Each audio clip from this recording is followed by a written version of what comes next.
News 24 घडामोडी, श्वास चालू घडामोडींचा।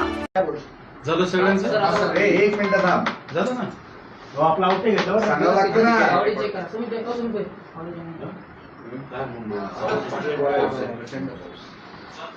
अजून 40 सेकंद थांब.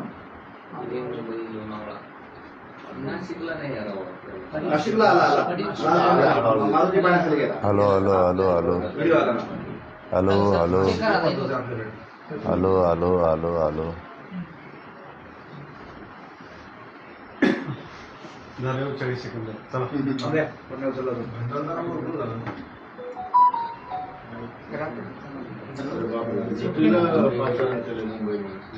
खूप पाऊस आला. असाइनमेंटच्या नंबरवर लिंक टाकली आहे. जरांगे पाटील बोलणार. पाटील बोलताय.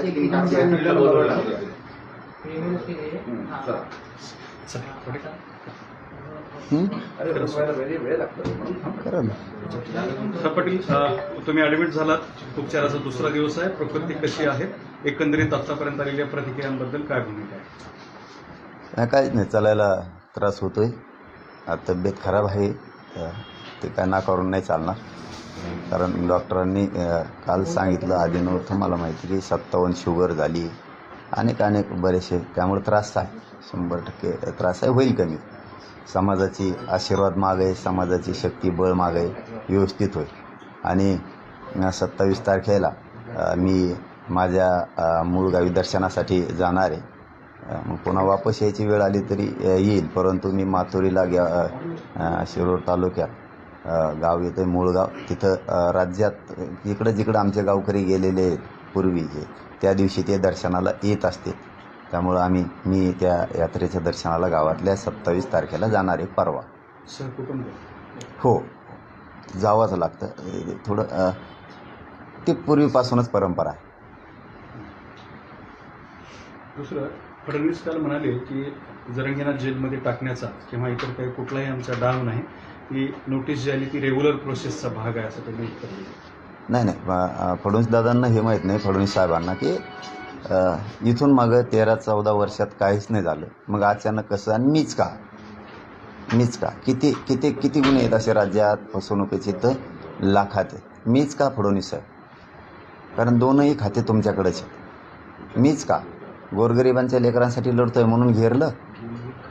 गोरगरिबांच्या लेकराच्या डोळ्यात अश्रू येत ते पुसलंय म्हणून घेरलंय. आत्ताच का? बरं, मला कसली आधी नोटीस नव्हत्या. मीडियाच्या बांधवाला खरं सांगतो, मी कायद्याचा पहिल्यापासून सन्मान करणारं पोरग आहे.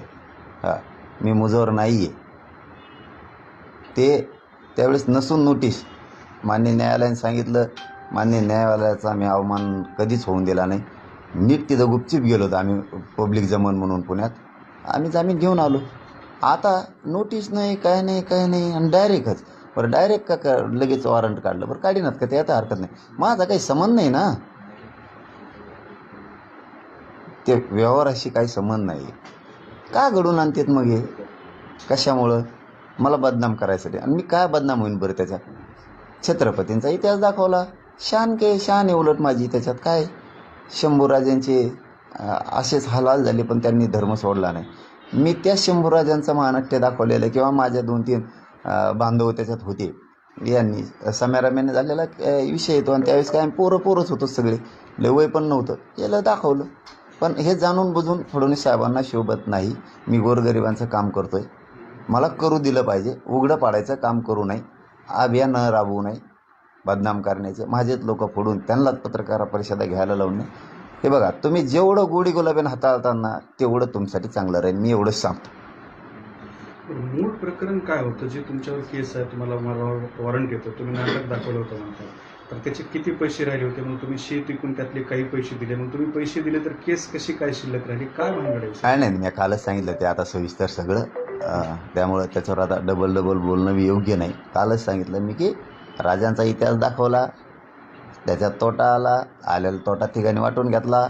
आपण आपल्या माणसाला देऊन टाकला. मी तुमचे दिले, दुसरे महाराज म्हणून त्यांनी यांचे दिले. ज्याचे राहिले त्यांनी त्यांना चेक दिले. मी त्यांचे देतो म्हणे. हे प्रकारे आपण नाकारत नाहीत ना, खोटं नाही ना बोलत आपण. मग आता त्याने दिले का नाही दिले हा सुद्धा भाग आहे. त्यांनी जर दिले असले तर मला काय माहीत नाही त्यातलं. म्हणून मी माझं सरळ सरळ असतं बघा. आणि आत्ताच का म्हणजे इथून मागं 13-14 वर्षात काहीच नाही आणि आत्ताच कसं काय आलं हो? नुसतं पाटील, या प्रकरणी जे याचिकाकर्ते आहेत, नाटकवाले निर्माते किंवा ते हयातीत नाही, तर मग याचिकाकर्ता आहे का नाही आहे त्या तुमच्या केसला? ते नाही हो मला माहीत. मग ते आपल्याला कारण आपला सरळ स्वभाव आहे. आपण काम केलं, आपण त्यावेळेस होतं ते आम्ही देत राहिलो इमानदारीनं. एका माणसाचे वाटून घेतले होते ते काय माणसं घेत ना आमच्याकडे, असं थोडंच आहे. देऊन टाकले इमानदारीनं. आता त्या दुसऱ्या बांधवांनी दिलेत का नाही तर ते माहीत नाही मला त्याबद्दल. आणि तुम्ही आत्ता म्हणलं ते हयात, तर ते तर माहीतच नाही. कारण आपलं कसं काम आहे, मी माझ्या कामात असतो. मग मोर्चे रास्ता रोको कंटिन्यू 24 घंटे मी कामात आहे. तेव्हापासूनच नाही, जसं मला कळायला लागलं तेव्हापासून. बरं, यावेळेसचं आंदोलन म्हणजे याच्या आधीची जी 4 उपोषणं आरक्षणासाठी झाली होती त्यावेळेस सरकारकडून काहीतरी ठोस आश्वासन मिळालं, त्यानंतर तुम्ही उपोषण मागितलं. आता यावेळेस सरकारकडनं काही वरवर तर निरोप आलेला नाहीये. मग काय कुठली मुक्त निरोप आला आहे की तुम्हीच ठरवलंय आता सरकारकडे लक्ष द्यायचं नाही, वेगळा मार्ग स्वीकारायचा? तुम्ही म्हणतात तेच खरं, ते स्वीकारलं. तिथं लावली सलाईन, कुठं पडून राहता त्या दिवस व्हायला घालता. आम्ही काल आलो, मग आपलं बरंच काम झालं. हां, मी आणखीन उद्या काम करणार. माझं काम तरी होईल ना. इकडं सुरू उगं पडून राहा, तिथं सलाईन लावून काही होत नाही. मग ते काय अर्थ आहे त्यात? काय असतं मग ते त्यात एक भाकरीची ताकद असल्यासारखंच असतं. ते काय त्यांनी कावर लावलं काहीच होणार नाही. हां, मी माझा एवढाच हट्ट होता समाजाला की मला सलाईन काढा, आग्रह धरू नका, मी उपोषण करतो. कसं काय सरकार येत नाही ठेप्याला बघतो, ते ऐकायला तयार नाही. ते म्हणते ते 4 महिने लागून 6 महिने लागू, आम्हाला नाही माहिती तिकडे ते आरक्षण जेव्हा मिळेल तेव्हा मिळेल, तुम्ही आम्हाला पाहिजे. तर समाज एकत्र राहतोय, समाजाला धीर येतो, सायरा बाहेरा होतो समाज रडतो, मग घरी लय हाल होते. तुम्ही राहा फक्त धडधाकट, सगळं करतो आम्ही, असं समाजाचं म्हणणं होतं. मग आता विश्वास नाही सरकारवर बिलकुलच नाही, ते शब्द तर मी आंदोलक म्हणून नाहीच वापरणार. सरकार असो नाही ते विरोधी असो नाही ते कुणी असो, एक आंदोलक आहे, आशावादी असला पाहिजे. देतील, नाही दिले तर आम्ही आमचं काम सुरू आहे. तुम्ही स्वतःहून नवी डेडलाईन त्यांना दिलेली आहे? नाही, त्यांनीच मागितलेली. आपल्याच मीडियाच्या माध्यमातून ते म्हणले होते अगोदरच्या दिवशी की आम्ही शंभूराजे साहेब म्हणले होते की आम्ही त्यांना 2 महिन्याचा वेळ मागितला होता. बाबा आम्हाला पुरी प्रक्रिया करायला आणि त्यांना टिकणारं आरक्षण द्यायला, ही शब्द आहे त्यांचा. मग तो 3 गॅजेट लावायचा असेल, केशेतचा विषय असेल, मराठा आणि कुणबी एक हा विषय असेल, सगळ्या सोयऱ्यांचा विषय असेल, हे मार्ग काढायला आम्हाला 2 महिने लागते. जाऊ दे, काय त्याला 13 ऑगस्ट आहेच त्यांची. तोपर्यंत वाट बघणार की कामाला लागणार? नाही, कामाला मी रतीत लागलो म्हणलं बघ. मी तुमचं इतकं खरं कोणालाच नाही बोलत बा. आपण रती परत निवडीले बी, पण आता नको ना आता सांगायला, मला थोडं राहून द्या भाऊ. काय निवडले जाते? अरे आहे का, परत गुंबळाच होतोय. मग मायाने रात पोटात भासकून सांगून आणि ते मग ते लगेच वर म्हणजे अरे रेपोर्टाची बेस्ट काम चालली दिसतं. उमेदवार शॉर्टलिस्ट केले का? हा, नाही ते तर आहेच ना. मग मागच म्हणलो ना मी, ते तर काम निवडणुकीचं सांगून आणि ते मग ते लगेच वर म्हणजे अरे रेपोर्टाची बेस्ट काम चालली दिसतं. उमेदवार शॉर्टलिस्ट केले का? हा, नाही ते तर आहेच ना. मग मागच म्हणलो ना मी, ते तर काम निवडणुकीचंच काम. मग काय करू आता, ते देणारच नसले तर. विरोधी पक्ष आमचा व्हाय ना, समजा सत्ताधारी आमच्या व्हाय ना, तर मग मला गोरगरीब लेकरांच्या डोळ्यातले असं पोसावं लागतं ना दादा. असं आहे की तुम्ही कालपासून म्हणताय की सलाईन घेऊन उपोषण करणं योग्य नाही, सलाईन घेऊन उपोषण करणं योग्य नाही. मात्र यापूर्वीच्या जे उपोषण झाले त्या प्रत्येक उपोषणात, बहुतांश उपोषणात तुम्ही सलाईन लावून उपोषण केलं. पडून राहून टाईम जातो, ऐकत नाहीत ना लोक म्हणतोय मी काय काढून फेकलेले 2दा, याला बी साक्षीदार आहे तुम्ही. त्यात बी रक्त सगळं हातातून येत होतं, पण ते ऐकत नाहीत ना, ऐकत नाही. वेळ जातो. बाकी याचा अर्थ मग असा बी नाही बरं का, म्हणजे लय टोकाचा आपण त्याचा अर्थ काढू. मग याचा अर्थ सलाईन लावल्यावर माणूस जगतोच असं बी नाही. हा, मग हो, त्याला काय सलाईन नाही, फक्त पाणी मिळतं शरीरात. त्याचे जे कमी होणार आहे ते होतं, वजन कमी व्हायचं ते होतंच. त्याला जितका त्रास व्हायचा तेवढा होतोच. मग त्याचा BP कमी होतो, त्याचा शुगर कमी होतो. सलाईन लावलीच म्हणजे काय, मग माणूस असा जगतोच असं बी नाही, फक्त जास्त दिवस जाते वयाला. माणूस मरतोच सलाईन जरी असली तरी पण. राजकारणाच्या ह्याच्यात एक अशी चर्चा सुरू आहे, एक आरोप तुमच्यावर होत होता की तुमच्या मागे शरद पवार, बरोबर आहे? त्यानंतर शरद पवार मुख्यमंत्र्यांना भेटले आणि मुख्यमंत्री आणि शरद पवारांच्या आरक्षणाच्या विषयावर चर्चा झाली, अशी चर्चा आहे. आणि त्यानंतर दुसऱ्या दिवशी तुम्ही उपोषण सुरू. नाही हे चर्चा तिची अडचण मला नाही वाटत होते आमच्या बाजूने एखादा शब्द बोलले असते म्हणून. शरद पवार हा मग आता बाहेरच काही आहे ना, त्याला आम्ही काय करावं, काय बोललेत काय नाही, मग सांगावं धडक बोललो कळू द्या समजलं. अरे असं कसं तुम्ही बोललात ना, द्या छाती ठोकून सांगू हा मी आरक्षणासाठी बोललो. मुख्यमंत्री सांगा ना, ते आता शंभूराजे साहेबाची परवा का काल फ्रीज झाली, ते म्हणले मलाच मिळलं नाही. मुख्यमंत्री ते दोघं काय बोलले, तर मी तर लय लांब राहिलो, मग त्यांनाच मिळ नाही म्हणलं. दोघांनी मिळ कळून द्यावा ना, समाजात लक्षात येतं बा अरे आपल्या बाजूनं कोण बोलतोय, माझा बोलण्याचा हे अर्थ आहे. पाटील तुम्ही निवडणुकीमध्ये उभं राहणार, टार्गेट कोण असणार बरं? सरकार असणार, विरोधी पक्ष असणार का आपल्या पद्धतीने फक्त जिंकायसाठी आपण तयार करणार? 29 ऑगस्टला उघडं करणार सगळं. मराठा समाजाची बैठक बोलून सगळं 29 ऑगस्टला उघडं करणार. पण कामाला आम्ही आत्तापासून लागलो तर आपण काय केलं पाहिजे.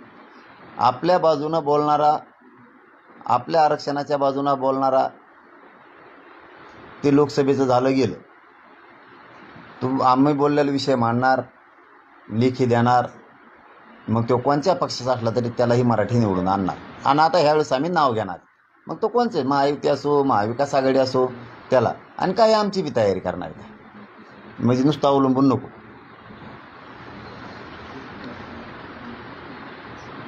धन्यवाद.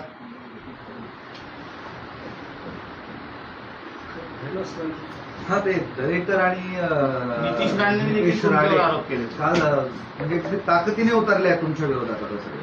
मग त्या- दोघे भाजपचे आहेत खास. मग अभियान राबवणार आहेत ना.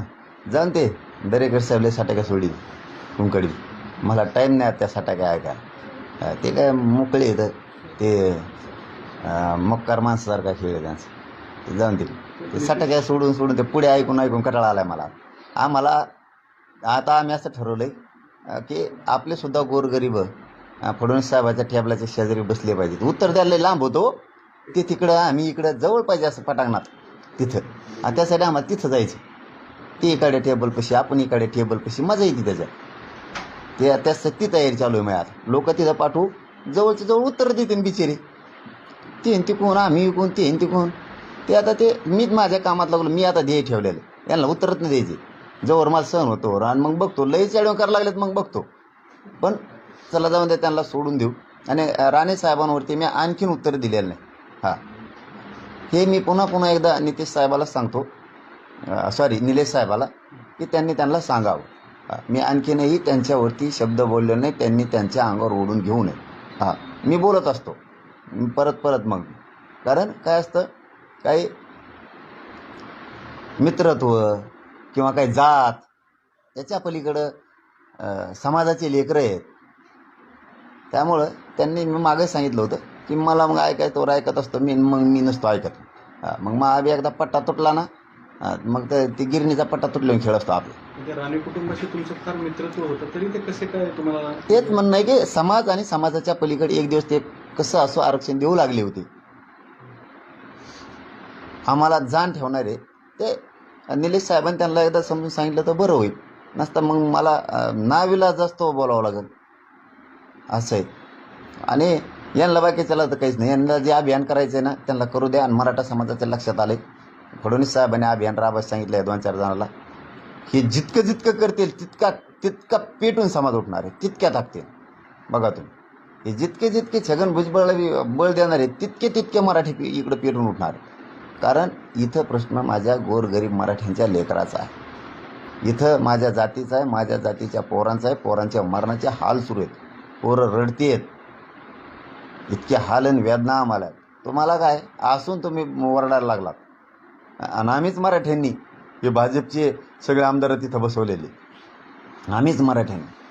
आणि आता तुम्हीच बोलायला, आता कळलं मग तुम्हाला मराठीच्या विरोधात बोलल्यावर काय होतं. त्यामुळे त्यांना उत्तरच देत नाही मी. आता त्यांना मला अभियान राबेव, कर बदनाम, आमचे फोड्यो, त्यांना पत्रकार परिषदा घ्यायला लाव. काय तू जेवढं करशील, मला जेवढं फडणवीस साहेबाच्या माध्यमातून तुम्ही उघडं पाडताल तेवढं तुम्ही उघडे पाडणार आहे. हां, माझा समाजात लक्षात आले. मनोज जरांगे यांनी घेरायचं काम सुरू केलं. एकीकडून छगन भुजबळनी, त्यांना अजित पवारच्या त्या गटाचा साथ आहे. आणि दुसरीकडून हे बाकीचे अभियान राबवणारे, म्हणजे त्याला ट्रॅप म्हणू, हे भाजपाचेच आमदार आहेत, त्यांना फडणवीस साहेब साथ आहे. आणि याला सुद्धा फडणवीस साहेब साथ, कारण सत्ता हे फडणवीस साहेब चालवते. हा, कारण शेवटी फिटरला किंमत असते. गाडी नीट करणारा गाडी घेऊन काय करतो, ही फिटरने जर एखादा नट बोट ढिला ठेवला का झालं कार्यक्रम, चाकाचा त्यांना मागचे मागं दोघायचे. फडणवीस साहेब सत्ता चालवत आहे तर मग एकनाथ शिंदेवर विश्वास कसा? त्यांना कवा म्हणलं मी विश्वास, मी कवा म्हणलो, मूलभूत विश्वास तर आहेच ना. पण मी कवा म्हणलो आहे, आणि कवा म्हणलो मी यांच्यावर बी शिंदे फडणवीस साहेबांवरती किती बाऱ्या म्हणलो मी की शंभूराजे देसाई साहेबांवरती, शिंदे साहेबांवरती, पुन्हा एकदा फडणवीस साहेबांवरती मराठ्यांनी विश्वास टाकलाय. तुम्ही आमचं ठरलेलं द्या, हे मराठी तुम्हाला डोक्यावर घेऊन नसते. किती मोठं वाक्य आहे साहेब हे. पण ते त्याच्यावर ध्यान नाही देत. कडे गेल्यावर नळीवर बसवतो माणूस, ते असं गोट्या आणतो बोटाने, एवढं ते सटके सोडून काय म्हण धामायची, कुंकडून आणले तर कुंकडून नाही. त्यांच्यामुळे भाजपचं बोट व्हायला लागलं ना, विनाकारण ते फडणवीस साहेबांवर रोज जायला लागला म्हणले का नाही. म्हणजे तुम्ही ती आणि आमच्या बहिणीचे आई बहिणीचे डोके फुटले ना बरं फडणवीस साहेब. चिंदाडे झाल्यात तुम्हाला आत्ता दाखव दवाखान्यात, मला वाटतं हॉस्पिटलला इथं संभाजीनगरच्या, मी थोड्या वेळात माहिती घेतो आणि सांगतो. त्या माणसाच्या पायात पुन्हा पाणी झाले, ज्याच्या पायात गुळी घुसली होती तो पुन्हा त्याचा पाय भला मोठा झाला. पुन्हा साहेब आमच्या बी आई बहिणीचे त्या दिवशी कंपाळाची कुंकू पुसायची वेळ आली, ते ओक्सा बोक्सी रडून रक्ताच्या थारोळ्यात पडलेल्या होत्या. तुम्हाला तुमच्या घरातली आई वगैरे काही माहिती तुम्हाला?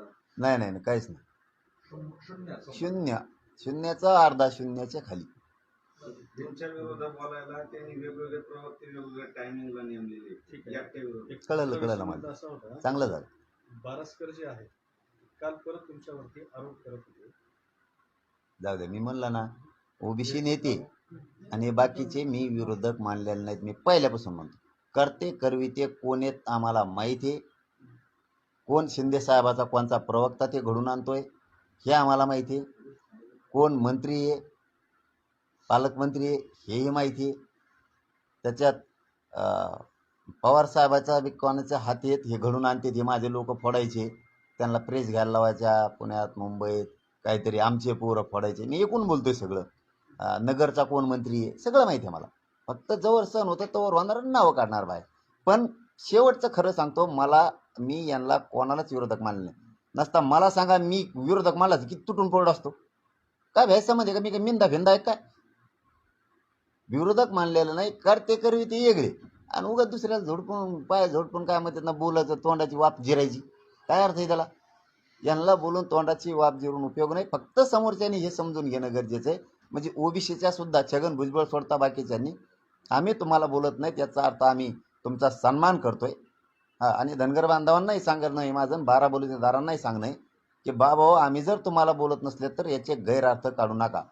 बार जर एखाद्यानी किंवा मी एखाद्या धनगर बांधवांच्या किंवा मराठ्यांच्या एखाद्या पोराने किंवा इतर कोणची जात धरा सारखं धनगर बांधवाच्या घरासमोर जर चक्रा मारल्या राग येणार नाही.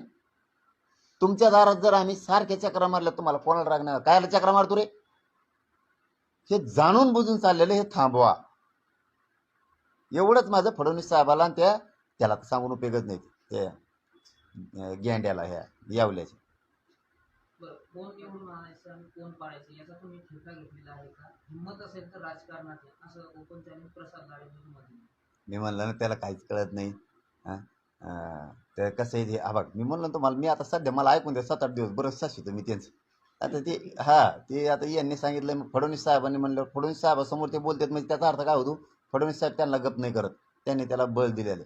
आता हे कसे ते हे कुंकडून तरी आमदार झाले ते नाही का, मागच्या दारातून मागून केलेले त्यांना, म्हणजे मागून दार गेले, मागून मागच्या दारातून गेलेले. त्यामुळे हे काय मागच्या दारातल्याला मागून केलेल्या आमदाराचं काही खरं नसतं. दुसऱ्याचं मतदान घेऊ हे बोलायलाच असतात नुसते. मागच्या दारातून केलेले आमदार हे यांचं काय असतंय, आणि जेवढे तेवढे मलाच बोलत येते. मग मराठ्याला कळतं ह्यो मराठ्याचा आमदार असून मागून जाऊ दारातून जाऊ नाही तर पुढच्या दारातून जाऊ, ह्यो जरांगे पाटलाच कसं का बोलतो.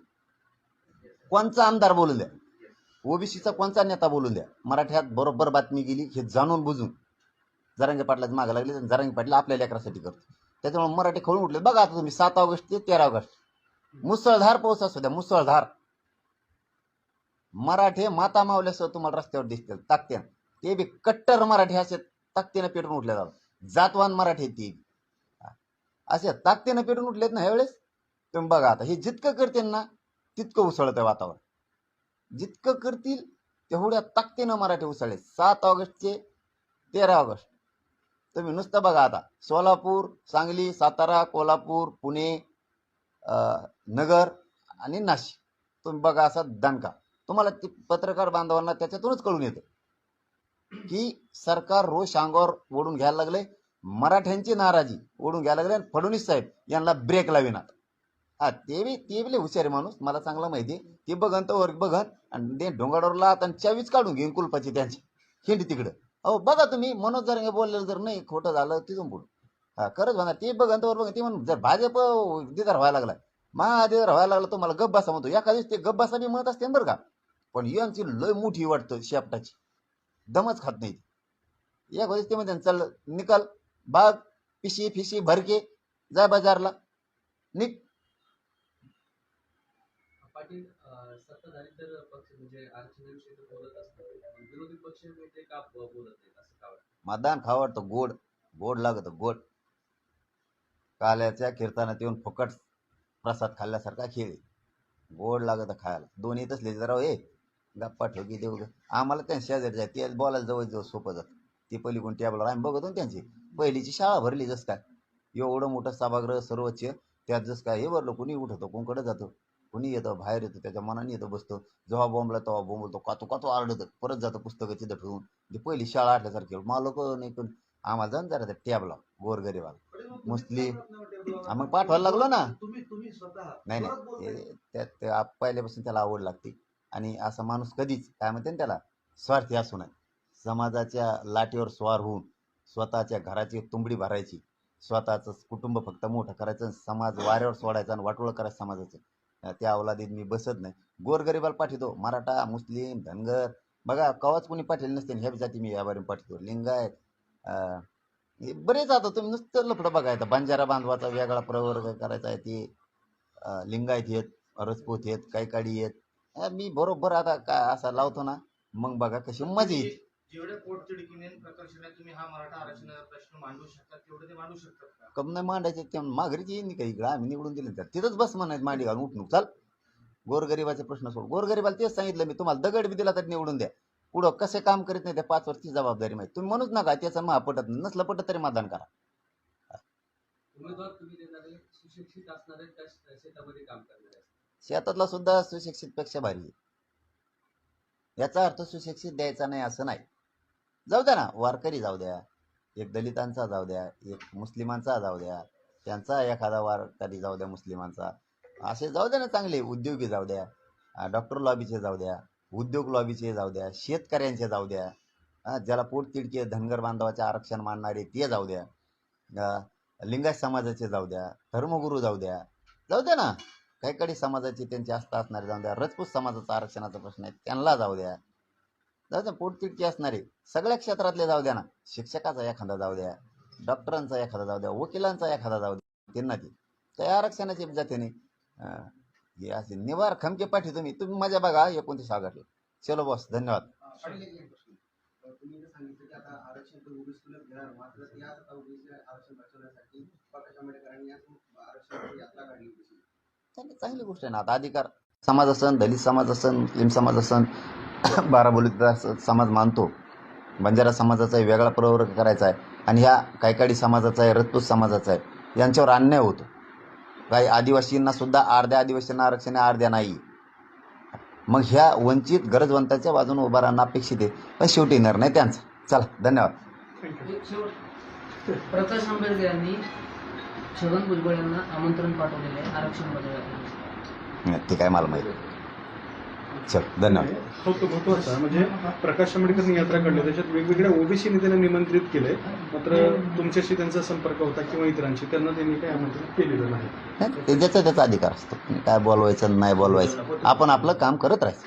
आणि मी माझं काम करतोय. गोरगरिबांना न्याय मिळावा, माझ्या मराठ्यांना ओबीसीतूनच आरक्षण मिळावं आणि तेच घेणार. पाटील एक शेवटचा प्रश्न विचारतो.